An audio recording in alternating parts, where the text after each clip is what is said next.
Hi, I'm Randy Whaley. Thanks for joining us. This documentary is about a filming project that has been in the making over the past 5 years. During that time frame, a large collection of video has been accumulated, with adventures filmed out west in the Rockies, here in the east in the Appalachian Mountains, and as far south as the swamps of Florida. The name of this project is Primitive Passion. Primitive Passion revolves around, but is not limited to, the making of and hunting with primitive weapons, primarily the bow and arrow and the ancient atlatl spear. In addition, there are rugged backpack trips with survival skills demonstrated. Primitive Passion is not a hunting show, but it does have in its possession extremely rare video of taking wild game with both the primitive bow and the ancient atlatl. Primitive Passion has a professional editor on staff with over 40 years of experience.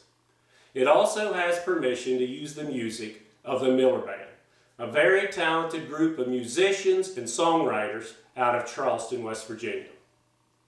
Now what we're going to do at this point is sit back and watch the introduction to the first few shows that have been put together. To that mountainside where those tall pine trees seem to touch the sky, where the morning sun shines in the sky on those crystal streams that sparkle by.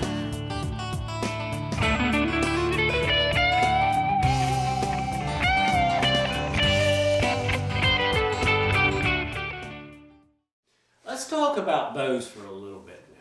First of all, I want to distinguish between traditional archery and primitive archery. I bought this bow in 1972. That's where I started my hunting career.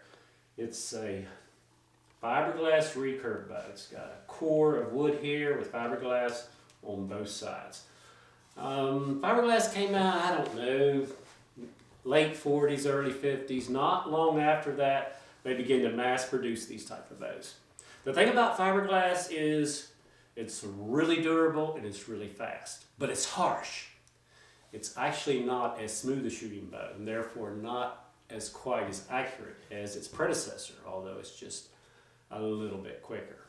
So that's traditional archery. Now, primitive archery, on the other hand, you're talking about an all-wood bow that doesn't have anything unnatural in it, okay? This is according to the style of the English longbow, that the English longbowmen used back in the day, and you can see where it got its name.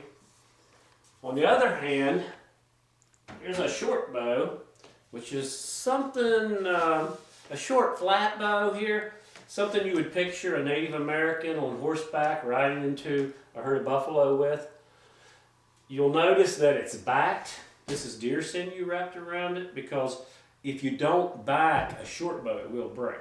The advantage of a short bow is you can ride a horse, shoot under its neck, you can walk through the woods, not get caught on limbs, in a tree, whatever.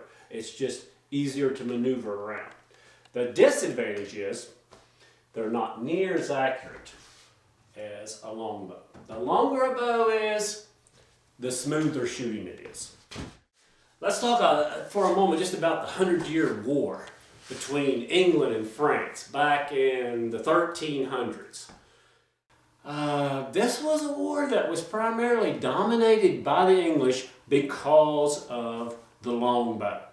For whatever reason, the French never took the time to learn to shoot the longbow. They had these bulky wooden crossbows. And by the time they shot an arrow and were able to reload it again, the English archer, he could already have gotten off 5 or 6 shots with his longbow. The longbow shot farther, especially in the rain. The English archers, when it got wet, they'd just take their strings off and put them on top of their head and put a hat on them. And when it stopped raining, put them back on and go right back to fighting. Not so easy with the crossbow. Could not be unstrung on the battlefield. Therefore, it absorbed the moisture, which hindered it even farther. They had a lot of interesting laws back in the day. during times of war. There was a period of time when it was illegal in England to participate in any sport except for archery. And a man was required by law to practice so many hours a week. The bowyers were not allowed to make arrows. The arrow makers were not allowed to make bows. They wanted everything to be best. During times of peace, the English imported their yew. This is Osage. The English longbows were made out of yew. They imported their yew from Italy, even though it was inferior to their own, because they would reserve their own for a time of war so that they would have an ample supply of it. Personally, I don't have easy access to yew, and I've never worked with it. Most of the bows I've made over the last 20 years and hunted with have been Osage orange. Now, personally, I prefer a cross between the English longbow and the Native American flatbow. This bow right here is about 67 inches long, and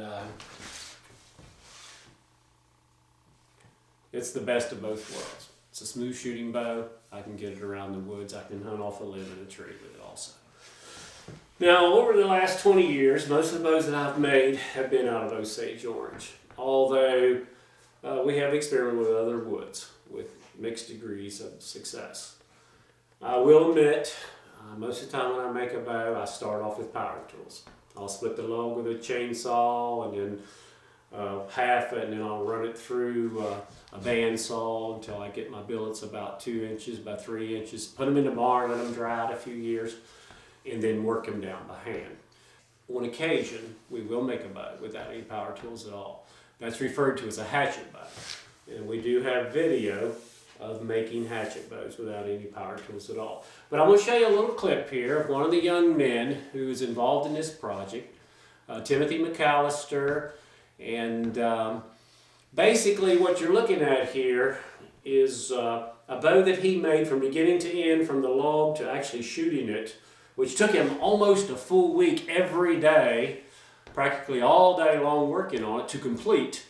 And we're going to show you that whole process in a minute or less. So you're just going to get some highlights here. So sit back and enjoy that, and we'll talk about something else here in just a little bit.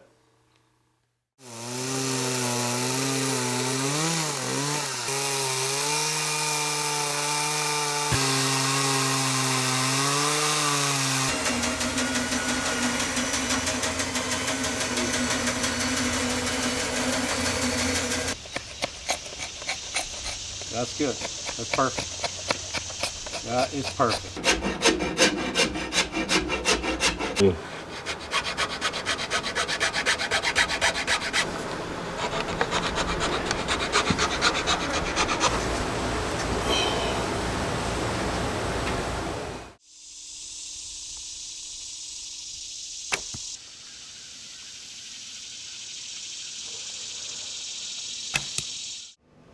Well, that bow turned out to be 80 pounds in draw weight. I can't even pull that bow back myself. But Timothy Ball is a very stout boy, and he shoots that bow very accurately. And we have video of him hunting with that bow. I'm going to talk to you a little bit about the main characters that have been involved over the last few years with Primitive Passion. We'll start with Merto Tindongan.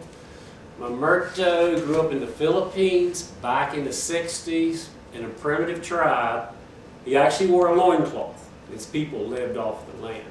He eventually came to this country. He now resides in Ohio, maybe a 2-hour drive from where I live here in West Virginia. Merto is a world champion with the World Atlatl Association. He's also an expert at survival skills, and in addition to all that, he is a spiritual healer and has traveled extensively in and out of the country with his healing message. He does a lot of interesting rituals before and after hunts. I've seen him take burning, smoldering sage and anoint his weapon before he goes on a deer hunt. And when he makes a kill, there's like this ritual surrounding it. It's a very spiritual thing. I just sit back and watch it. It's pretty intense at times. But we've got all that on video. Now, he's not here with us today. So we're going to show you some footage that we have of him. The first part we're going to show is when I first met him several years ago at the first atlatl meet I ever attended over in Ohio. It was a Native American powwow, so you can hear the drums beating in the back, and he's chopping on that atlatl stick with his machete. Actually, he calls it a bolo. So this was my very first introduction with the Merto tendon. Here it is.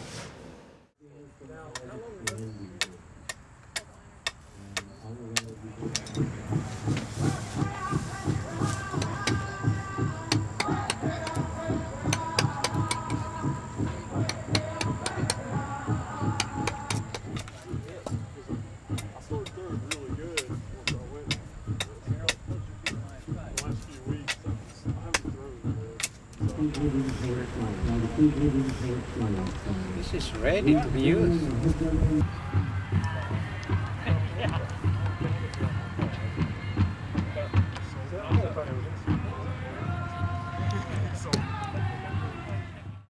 Now the second clip I want to show on the Merto involves bits and pieces of an interview that I did with him back in the day. So here it is. I have a lot of good memories. I belong to the Ifugao tribe. It's a small tribe that resides in the northern part of Luzon Island. Luzon is the biggest island in the Philippines. We are the only second tribe that were not totally subjugated by the Spaniards. We were under, the Philippines under Spain for 300 years, and we were not totally Christianized compared to our lowland brothers. We call them lowland because we are in a mountainous area. And like here, you know, there's regional discrimination, like you are called hillbillies in Kentucky, West Virginia, and part of Ohio. Yes, we are. We were called monkeys. Monkeys. By our lowland brothers, because we were loincloths.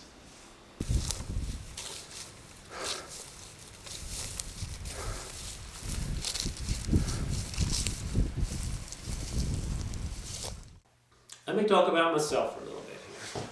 As already stated, my name is Randy Whaley. I am a native West Virginian. As a boy, I lived up in the mountains, and we were pretty isolated from the rest of the state. As a result of that, our accent was very heavy.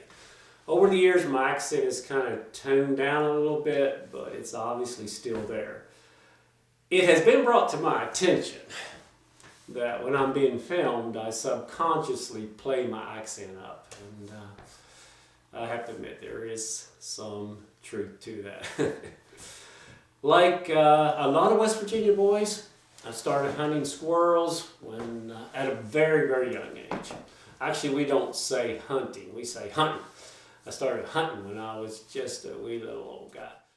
For the last 20 years, I have hunted exclusively with primitive bows that I have made myself, with the exception of the last 5 years, the atlatl hunts that I've been involved with. I have taken numerous deer with primitive weapons, perhaps more than any other person alive in a civilized world. I hope that doesn't come across as being arrogant, because I don't mean it to be, and I say that humbly. The hunt is extremely sacred to me. Now, granted, there are some people who throw atlatl spear who go to game preserves.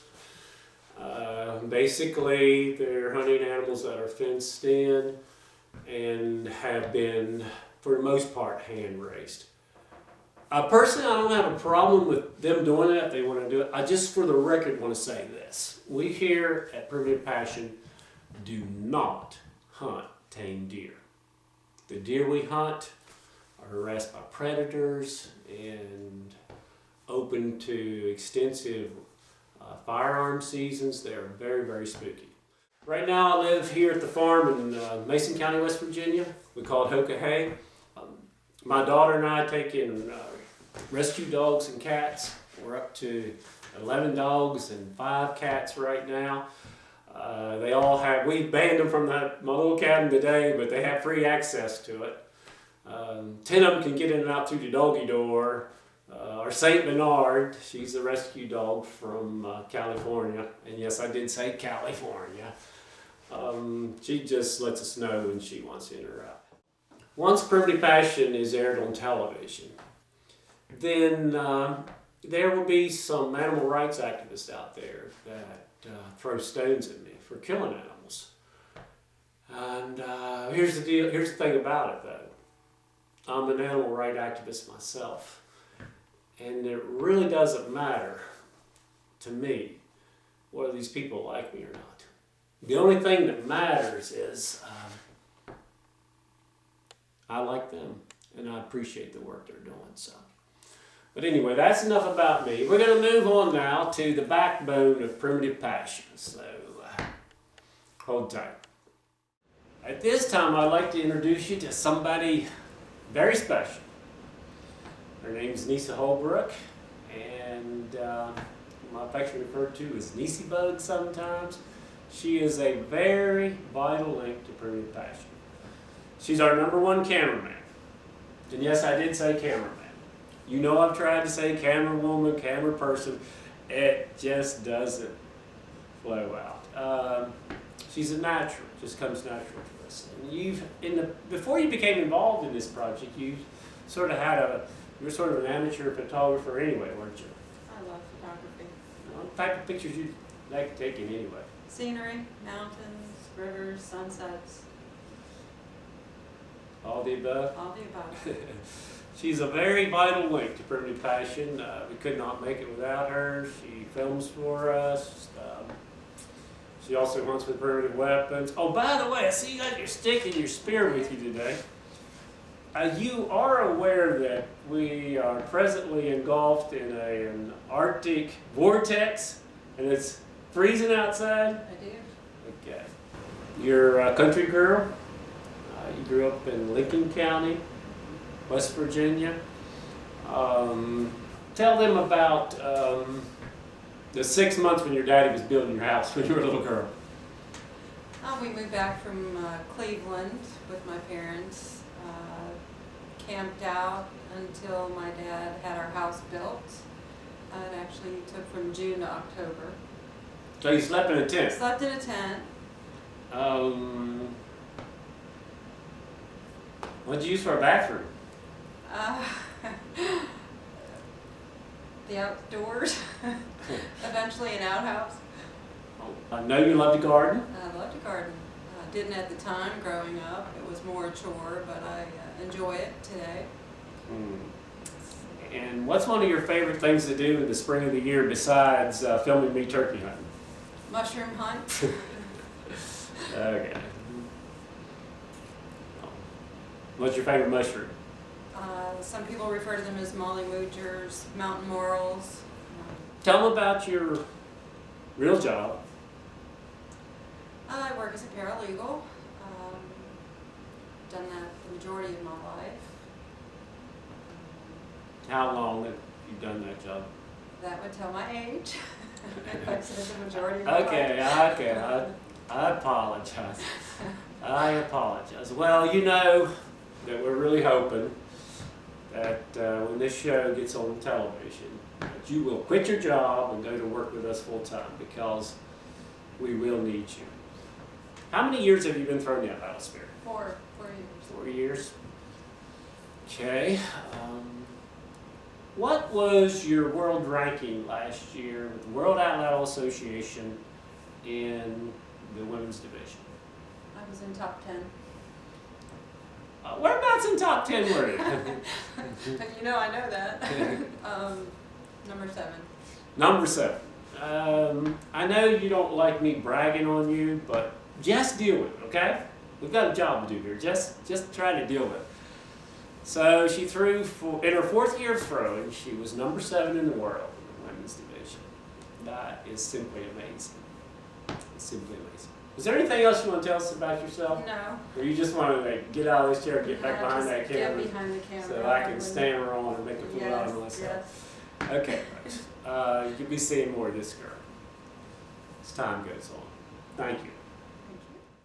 There are some other key players in this project. You saw the video of Timothy Paul McAllister making the Osage bow. We have a 16-year-old teenager named Matthew, whom I've been filming since he was 12 years old. And also we go out and we videotape people doing primitive skills. Take, for instance, flint knapping, like this flint arrowhead right here on one of my hunting spears. And we also videotape people starting fires by friction, etc., etc., etc. It has been said that the atlatl was the tool in history that put man at the very top of the food chain. And that very well may be true. The word atlatl itself is an Aztec word, spelled A-T-L, A-T-L. Nobody really seems to know how to pronounce it. In Ohio, they say atlatl. In Wyoming, they say atlatl. But some people believe that the ATL, ATL is the same syllable pronounced twice, and they'll say atl, atl. But regardless, it's believed that 12,000 years ago, the atlatl was replaced in Europe by the bow and arrow. But we know that just a few hundred years ago, when the Spaniards invaded Central America, the Aztecs were both shooting the bow and arrow and throwing the atlatl spear. The Aborigines of Australia, who never developed the bow and arrow, to this day still throw the atlatl spear. We know for a fact that primitive man hunted woolly mammoth with the atlatl spear. I guess before I go any farther, I should break down and tell you that most people don't refer to this as a spear. It's normally referred to as a dart. So wherever you go, don't say spear, okay? Just forget that part. But here at Oak Farm and in our hunting circles, we normally refer to the so-called darts as spears. We're going to show you a clip that we filmed for one of our shows to demonstrate throwing that atlatl spear. It's a clip of me throwing in close and then a shot or two from a distance. So keep your eyes on this.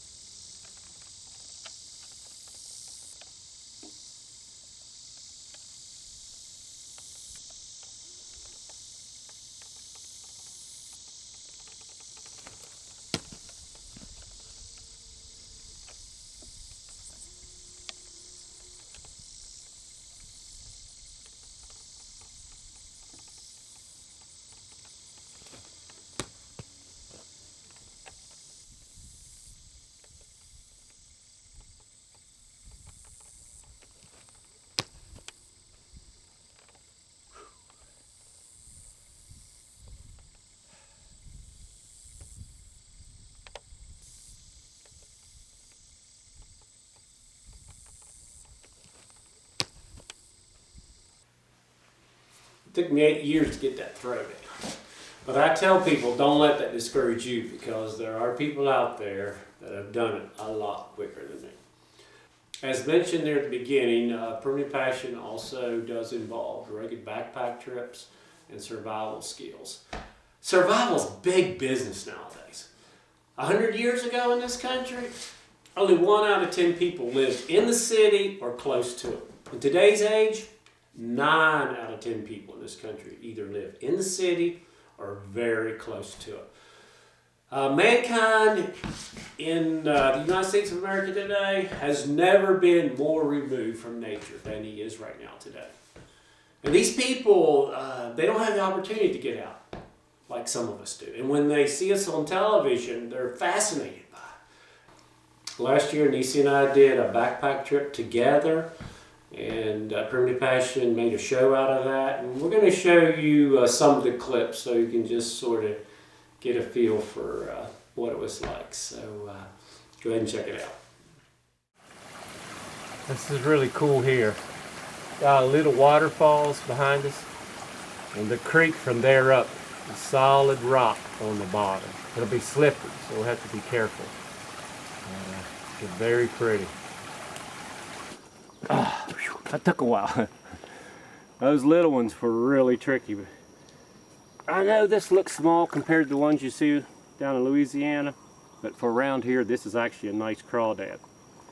You can take that tail right there. Ow, that hurts. Ah, that hurts. That really hurt. Whew. Well, I guess I got a little careless there. Okay, you got me good. That's what we're looking for right there. Whew. I was getting worried. Yes, I was. I don't want to kill it. I'm going to try not to get too close to it. This is where we wanted to camp, but I think the plans have changed.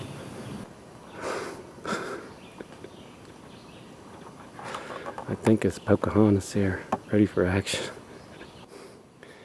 I think we better leave her alone. I concur. I'm ready to backtrack. You've been very brave here. I'm shaking like a leaf. I'd really hoped to have a camp spot by this time of the day. So we're kind of wet and kind of hungry, and we're roughing it right now, but we're gonna make it.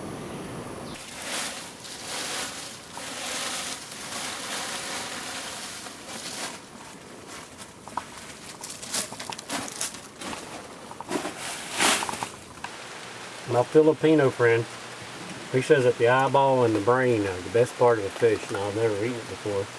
But since we don't have much food here, we'll give it a try. And he sucks the eyeball out and he sucks the brain out. So, we'll see what happens. I've been thinking about this place. This has been very healing. I have felt very at peace here. And we're calling this place Fern Gully.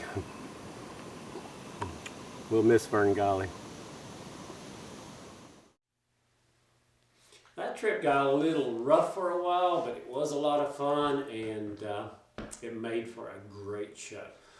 Let me just talk for a little bit about our philosophy here at Primitive Passion.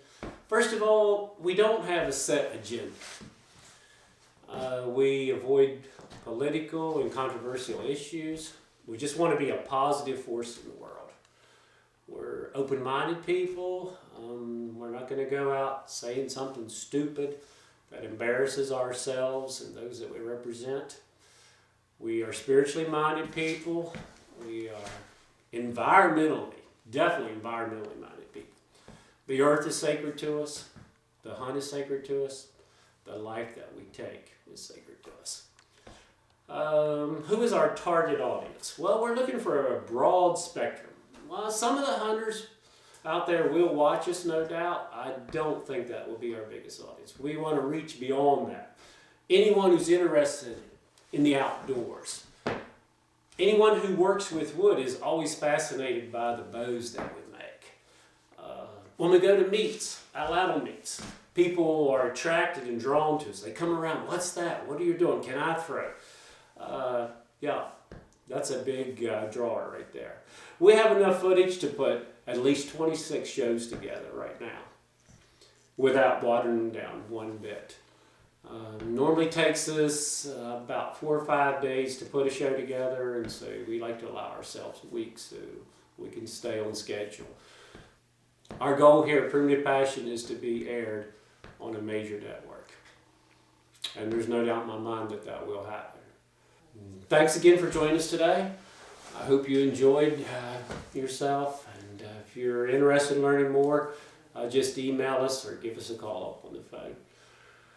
In conclusion today, we're going to show you the conclusion of one of the shows that we put together. So, look forward to hearing from you again.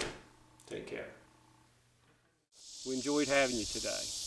I hope you'll join us again In the future, we'll take you on some actual hunts with the ancient atlatl spear. And believe me, you do not want to miss that. I'm going to take a long shot here.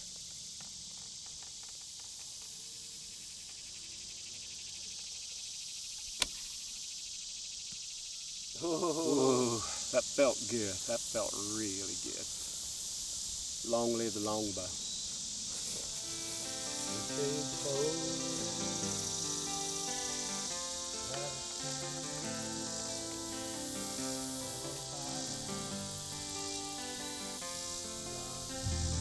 Got lost down on Merto Road, shot a flare up in the sky. No one came, cause no one cared. Did you leave me there? Did you hope I'd die? I died. I died. I died. I died. I died.